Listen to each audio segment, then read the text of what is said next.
మిగతా వార్తలకు వెళ్లే ముందు వైఎస్ఆర్సీపీ కార్యాలయంలో గట్టు రామచంద్రరావు మీడియాతో మాట్లాడుతున్నారు. ఆ లైవ్ చూద్దాం. కాంగ్రెస్ పార్టీ ప్రజానాయకులను జైల్లో పెట్టడానికి కానీ, ప్రజల్ని అవమానపరచడానికి కానీ, ప్రజల బలిదానాలను కోరడానికి కానీ మీరందరూ చూశారు. డిసెంబర్ 9 ప్రకటన తర్వాత కొన్ని రోజుల్లోనే ఈ రాష్ట్రంలో విపరీతంగా బలిదానాలు పెరిగాయి.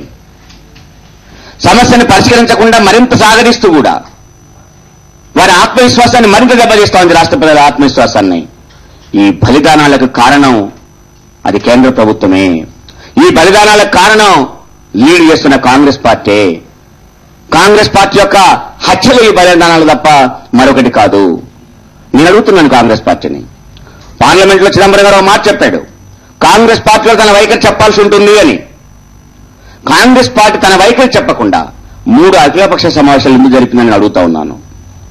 2వ అఖిలపక్ష సమావేశం తర్వాత కూడా, మొదటి అఖిలపక్ష సమావేశం తర్వాత కూడా నువ్వు కమిటీలు వేసుకున్నావు, శ్రీకృష్ణ కమిటీని తీసుకొచ్చుకున్నావు, రిపోర్టు తెప్పించుకున్నావు. అప్పుడు కూడా నీ వైఖరి చెప్పలేదు. అన్ని పార్టీలు ప్రజలందరూ అడిగారు, ముందు నీ వైఖరి చెప్పు కాంగ్రెస్ పార్టీ వైఖరి అని.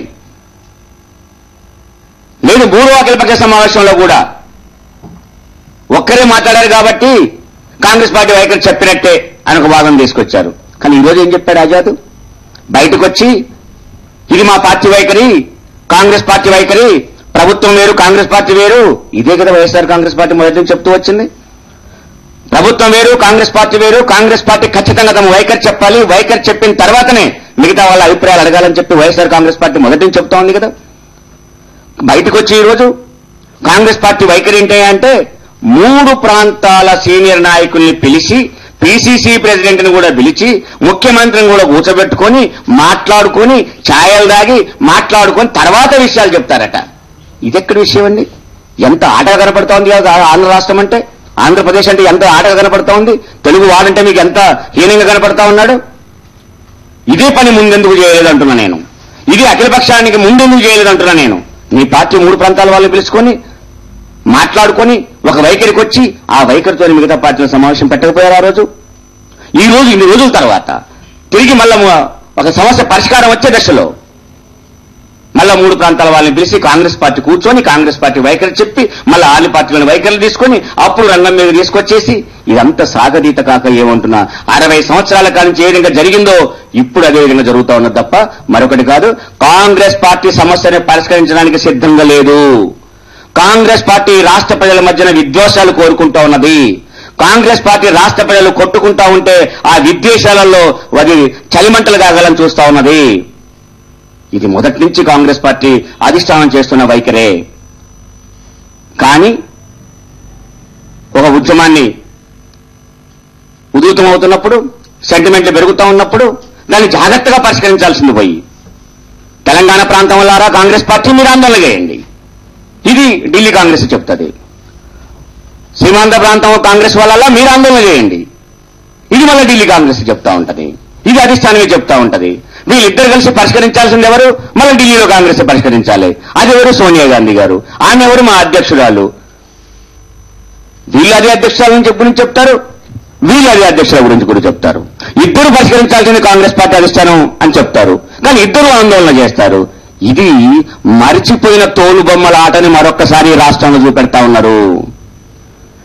ఈ రాష్ట్ర కాంగ్రెస్ ని 3 ముక్కలుగా చేసి, కాంగ్రెస్ ని 3 ముక్కలుగా చేసి తోలుబొమ్మలాట ఆడిస్తున్న సోనియా గాంధీ ఢిల్లీలో కూర్చొని ఒక పక్క తోలుబొమ్మల ఆట ఆడుతూ ఉంటే ఉద్యమాన్ని లీడ్ చేస్తున్న టీఆర్ఎస్ పార్టీ ఎందుకని కాంగ్రెస్ పార్టీ ఇప్పటిదాకా టార్గెట్ చేయాలని అడుగుతా ఉన్నా నేను. తమలపాకుతో తాకినట్టు చేస్తా ఉంది తప్ప ఇది అధిష్టానం తప్పు చేసిందని చెప్పదు. తమలపాకుతో ఇట్లా అంటుకున్నట్టు చేస్తున్నారు తప్ప ఇది కాంగ్రెస్ పార్టీ వైఖరి చెప్పరు. కాంగ్రెస్ పార్టీ మీద దగేస్తారు, సోనియా గాంధీని విమర్శించరు. దీని అర్థం ఏంటి?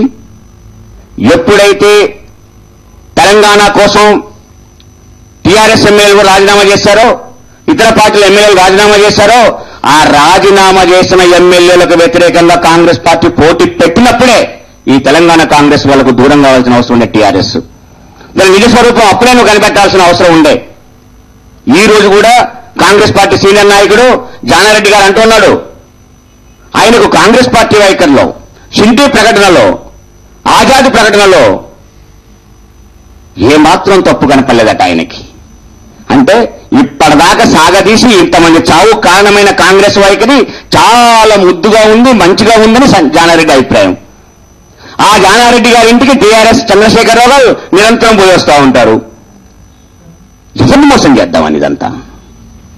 ఇప్పటికైనా టీఆర్ఎస్ పార్టీ తెలంగాణలో మరో ప్రాంతంలో కాంగ్రెస్ పార్టీ రెచ్చగొట్టే చర్యలు చేస్తా ఉందనే విషయాన్ని గమనించాలి.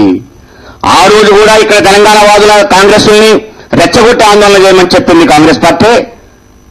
మరో ప్రాంతంలో రెచ్చగొట్టి ఆందోళన చేయమని చెప్పింది కాంగ్రెస్ పార్టీ.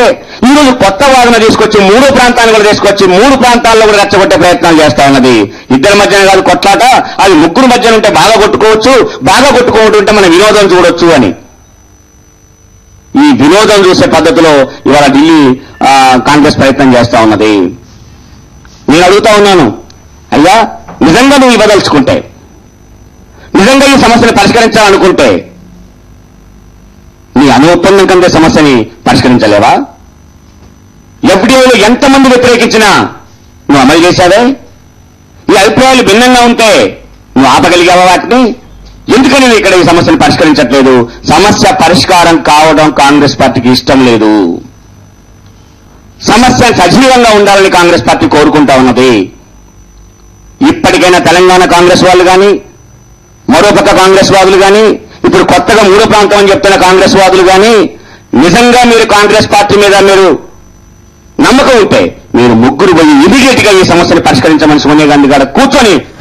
కాంగ్రెస్ పార్టీ తెలంగాణపై ఒక స్పష్టమైన వైఖరి ప్రకటించకుండా రాష్ట్రంలో గందరగోళ పరిస్థితిని సృష్టిస్తూ, అట్లాగే నాన్సుడు ధోరణి ప్రదర్శిస్తూ ప్రాంతాల మధ్య విద్వేషాలను రగిలించే విధంగా రగులుస్తోందని చెప్పి గట్టు రామచంద్రరావు ఆగ్రహం వ్యక్తం చేశారు.